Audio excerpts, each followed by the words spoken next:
In New York Harbor stands a mighty woman with a torch, beckoning the huddled masses yearning to breathe free, and the wretched refuse from tempest-tossed shores to her as she lifts her lamp beside the golden door.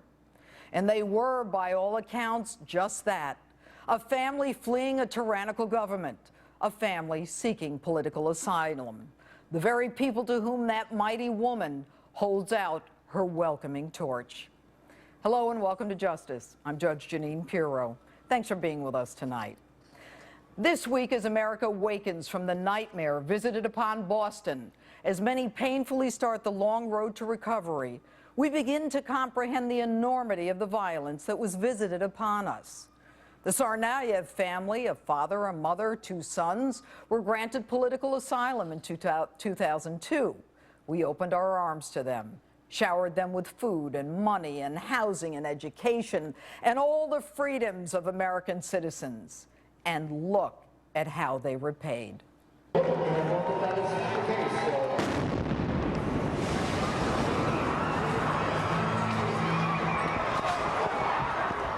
And here's how Tamerlane's mother describes her son.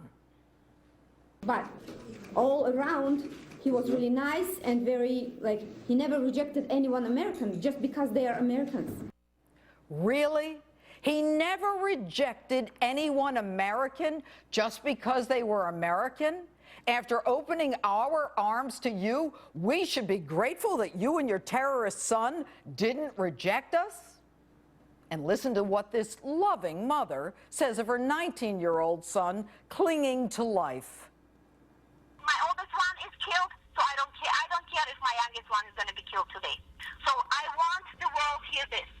And I don't care if I am going to get killed too. Okay? And I will say Allahu Akbar. Does that sound like a mother already devastated by the death of one son? Or a woman on her own radical jihad, willing to sacrifice yet another son in honor of their God? And get this one. Why didn't send him to the, Guantanamo or whatever? Why did they kill him? Why didn't they send him to Guantanamo? So now you knew he was a Muslim jihadist? That you raised a Muslim jihadist? If he's innocent, why would he even need to go to Guantanamo? And get this one. Why did I even go there? Why? I thought America is gonna protect us, our kids. It's gonna be safe for any reason, but it happened opposite. My kids America took my kids away from me. Really? America took your sons from you? They killed Americans. They injured more than 200, blinded, deafened, and blew the legs and arms off of innocent civilians, turning the city of Boston into a lockdown war zone of casualties, amputees, and a future of post-traumatic stress. And America should protect you? Your sons killed us. We're the ones who needed the protection. And you ask, why did I even go there? I'll tell you why.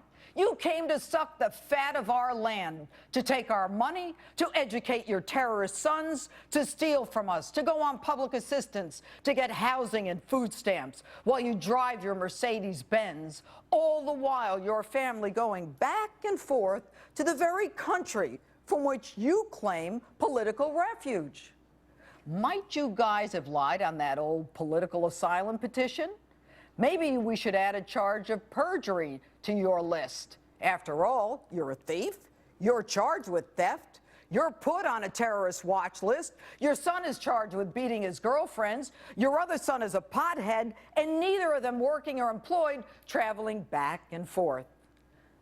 Most Americans can't even afford a vacation. They're losing their homes. If they're lucky enough to have a job, they live check to check. The elderly choose between food and medicine. Servicemen and women are getting cuts in their benefits. And then, when hardworking Americans want to know how you guys can afford this, the governor of Massachusetts refuses to reveal what kind of taxpayer assistance your son Tamerlane got on the grounds of privacy. Privacy? What privacy? Governor, you take our money and you give it to this dirtbag, and you want to protect his privacy? You want to protect his rights? He's dead. He's a terrorist. He has no rights. But then again, it's okay to invade my privacy and publish my name and where I live on an interactive map because I'm a lawful gun owner.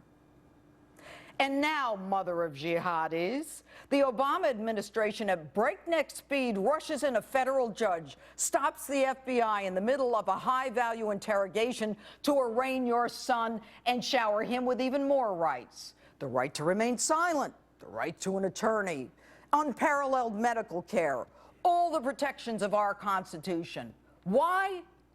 Because the president and his buddy, Eric Holder, want the world to think better of us. They want the world to see American justice at its best. Really? They hate us. They chant death to America. They burn us in effigy. We give them billions and F-16s and armored tanks as they laugh their way to the bank and the airfield.